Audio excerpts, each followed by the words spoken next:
दिल्ली से लगभग 50 किलोमीटर दूर बसे एक छोटे से कस्बे भैरवपुर में एक अजीब अफवाह कई महीनों से फैल रही थी। लोग कहते थे कि रात के 12 बजे के बाद पुराने हाईवे पर सफेद साड़ी पहने एक औरत खड़ी दिखाई देती है। इसी कस्बे में रहता था रघुवीर, लगभग 40 साल का मेहनती लेकिन बेहद गरीब ऑटो चालक। उसकी पत्नी सुनीता सिलाई करके घर चलाने में उसका साथ देती थी। रघुवीर, आज फिर इतनी देर तक ऑटो मत चलाना। पिछले हफ्ते से लगातार ऑटो वालों के गायब होने की खबरें सुन रही हूँ। पूरा मोहल्ला उसी की बातें कर रहा है। मुझे जाने क्यों बहुत घबराहट हो रही है। सुनीता, डर से पेट नहीं भरता। दिन में मुश्किल से 3-4 सवारी मिलती है। रात में एयरपोर्ट और स्टेशन से कुछ अच्छी कमाई हो जाती है। अगर आज भी जल्दी लौट आया तो इस महीने का किराया कैसे भरेंगे? तुम चिंता मत करो, मैं उस पुराने हाईवे की तरफ बिल्कुल नहीं जाऊंगा। तुम हमेशा यही कहते हो कि चिंता मत करो, लेकिन दुनिया बदल गई है। लोग यूं ही नहीं गायब हो रहे, कोई तो वजह होगी। अगर कोई सुनसान रास्ते पर अकेली औरत भी मिल जाए तो उसे मत बैठाना। अगर हर सवारी पर शक करूंगा तो ऑटो चलाना ही छोड़ना पड़ेगा। मैं संभल कर रहूंगा, भगवान पर भरोसा रखो। रघुवीर रात करीब 10:30 बजे घर से निकल गया। उधर पूरे ऑटो स्टैंड पर भी अजीब सन्नाटा था। वहाँ उसके दोस्त बबलू और नरेश पहले से बैठे थे। रघु, आज भी निकला है? मैंने तो फैसला कर लिया है कि 12 बजे के बाद ऑटो नहीं चलाऊंगा। 2 दिन पहले राजू गायब हुआ, उससे पहले महेश। पुलिस भी कुछ नहीं कर पाई। मैंने अपनी आंखों से देखा था भाई। उस रात हाईवे के मोड़ पर एक सफेद साड़ी वाली औरत खड़ी थी। मैंने सोचा सवारी होगी, लेकिन जैसे ही ऑटो मोड़ा वो अचानक गायब हो गई। मैं तो डर के मारे सीधे घर भाग आया। हो सकता है किसी ने मजाक किया हो। लोग डर जाते हैं तो हर परछाई भूत लगने लगती है। काश बात इतनी ही होती। राजू का ऑटो अगले दिन सड़क किनारे मिला था। इंजन चालू था, चाबी लगी हुई थी, लेकिन राजू का कहीं पता नहीं चला। रात धीरे धीरे गहरी होती गई। 12 बजने में कुछ ही मिनट बाकी थे। रघुवीर ने तय किया कि आखिरी सवारी लेकर घर लौट जाएगा। सड़क लगभग खाली थी। सड़क के किनारे एक औरत खड़ी थी। उसने सफेद साड़ी पहन रखी थी। चेहरा लंबे घूंघट से ढका हुआ था। वो बिल्कुल हिल नहीं रही थी। लेकिन तभी उस औरत ने बहुत धीमी आवाज में कहा, बेटा, शहर तक छोड़ दोगे? बहुत देर से कोई गाड़ी नहीं रुकी। फिर उसने सोचा, अगर सचमुच कोई मुसीबत में हुई तो कहाँ जाना है माताजी? बस आगे, जहाँ मैं कहूँ वहीं रोक देना। रघुवीर ने उसे पीछे बैठा लिया।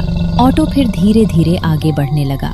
करीब 5 मिनट तक किसी ने एक शब्द नहीं बोला, लेकिन अचानक ऑटो के अंदर अजीब सी बदबू फैलने लगी, जैसे किसी पुराने शमशान से हवा आ रही हो।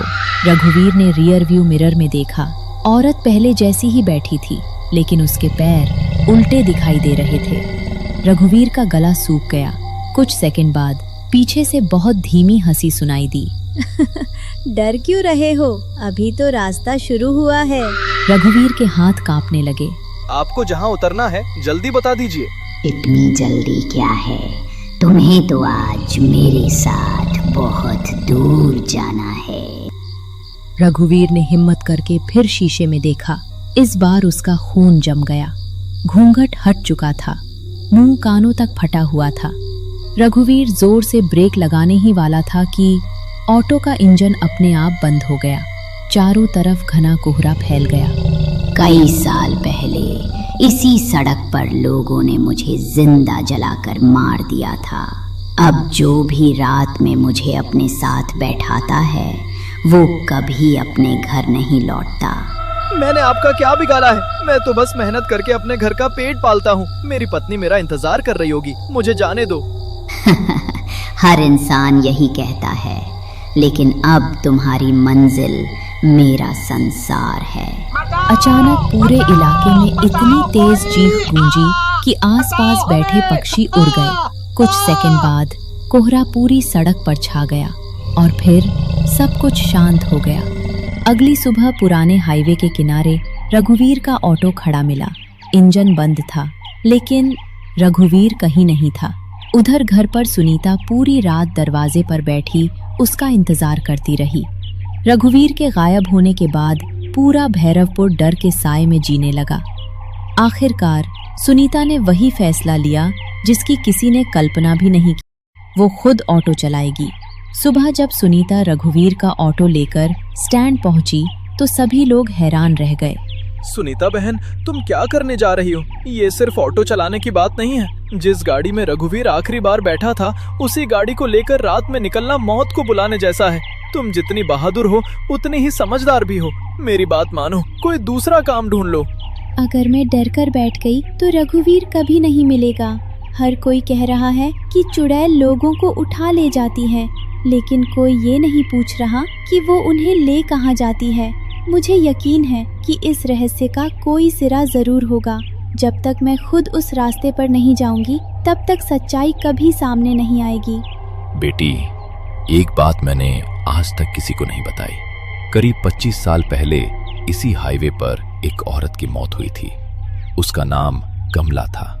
गांव वालों ने उस पर झूठा इल्जाम लगाया कि वो तंत्र मंत्र करती है।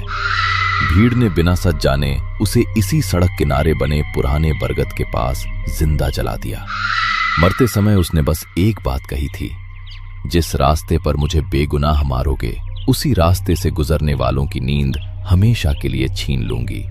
उस रात सुनीता ने जानबूझकर 12 बजे तक ऑटो चलाया। उसने मोबाइल में रिकॉर्डिंग चालू कर दी और मन ही मन बोली, अगर तुम कहीं हो तो आज मुझे रास्ता दिखाना। हाईवे पर वही ठंडी हवा चल रही थी, वही अजीब सन्नाटा, और ठीक 12 बजे सड़क किनारे सफेद साड़ी पहने एक औरत दिखाई दी। वो धीरे धीरे ऑटो के पास आई और पीछे बैठ गई। चलो वहीं जहां सब कुछ छोड़कर आते हो। सुनीता ने बिना डर दिखाए ऑटो आगे बढ़ा दिया। करीब 5 मिनट बाद ऑटो के अंदर वही शमशान जैसी बदबू फैल गई। तापमान अचानक गिर गया। वो लगातार उसी को देखती रही।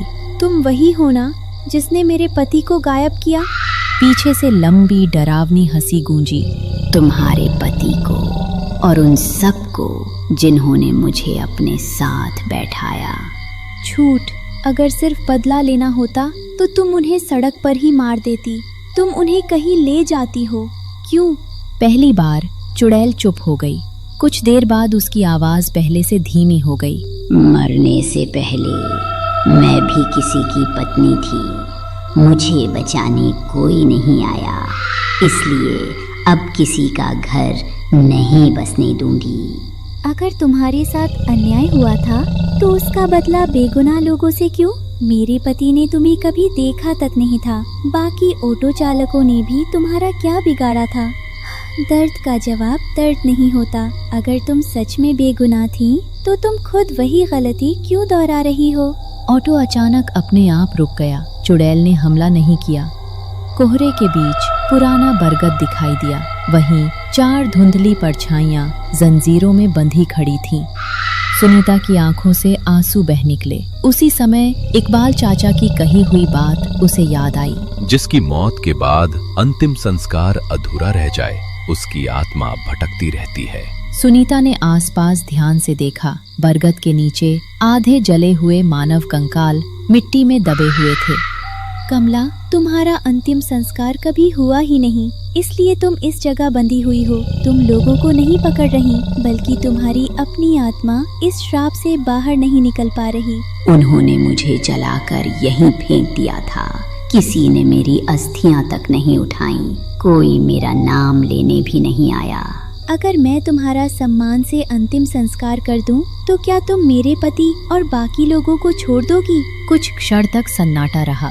फिर चुड़ैल ने धीरे से सिर झुका दिया। अगली सुबह गांव के सरपंच और इकबाल चाचा को लेकर उसी बरगद के पास पहुंची। पहले तो किसी ने उसकी बात पर विश्वास नहीं किया, लेकिन जब खुदाई हुई तो सचमुच जले हुए मानव अवशेष मिले। गांव के कई बुजुर्गों ने शर्मिंदा होकर स्वीकार किया कि भीड़ ने बिना सबूत उसे डायन समझ लिया था। उसी शाम पूरे विधि विधान से कमला का अंतिम संस्कार किया गया। जैसे ही आखिरी मंत्र पूरा हुआ, बरगद के ऊपर तेज हवा चली। सफेद धुआं आसमान की ओर उठने लगा। उसी धुएं में कमला की आकृति दिखाई दी। आज इतने वर्षों बाद किसी ने मुझे चुड़ैल नहीं, इंसान समझा है। मेरा क्रोध यही समाप्त होता है। इतना बोलकर चुड़ैल वहां से गायब हो गई। उसी पल बरगद के पीछे खड़ी चारों परछाइयां भी आजाद हो गईं। अब सब ठीक हो चुका था। रघुवीर फिर से ऑटो चलाने लगा और अब वहां कोई चुड़ैल दिखाई नहीं देती।